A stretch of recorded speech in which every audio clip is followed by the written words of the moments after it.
Es domāju, pirmkārt varētu teikt, ka valodas prasmes pilnīgi noteikti brīvas. Bet man liekas, galvenokārt tas, ka viņai bija iespēja iepazīt citu kultūru pilnīgi.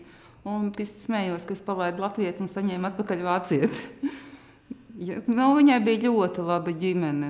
Ģimene vienkārši ideāla. Man liekas, ka joprojām tagad 10 gadu laikā neviena ģimenes svētki nenotiek arī bez viņas līdzdalības. Vecākiem ir grūti palaist bērnu, viennozīmīgi ir grūti. Man pirmajā brīdī likās, ārprāts un māja ir tik tukša un nekā vairs nav. Jo tomēr 17 gadu vecumā un visu laiku tu esi bijis kopā. Bet viennozīmīgi atpakaļ saņem labāku bērnu. Draudzīgāka, varbūt atvērtāka, vairāk tāda, kas spēja izprast otru cilvēku, iejusties. Katrā ziņā kontaktēties ar viņu, man liekas, visiem bija pēc tam tikai daudz labāk un vieglāk, un viņai pašai arī skolā bija krietni vieglāk.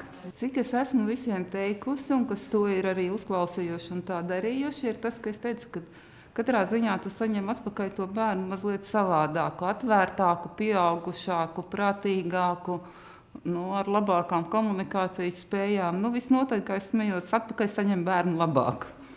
Ja, un arī tas, ka viņš, man liekas, dzīvodams svešā ģimenē, kaut kā vairāk izprot un vairāk sāk mīlēt arī savu ģimeni. Novērtē. Ja, savukārt ir mūsu viesmeitene, viņa nodzīvoja pie mums gadu. Tas arī bija pirms jau 10 gadiem, un tagad viņa katru gadu vai vairākas reizes gadā brauc pie mums, tā ka tā mums ir kā trešā meita.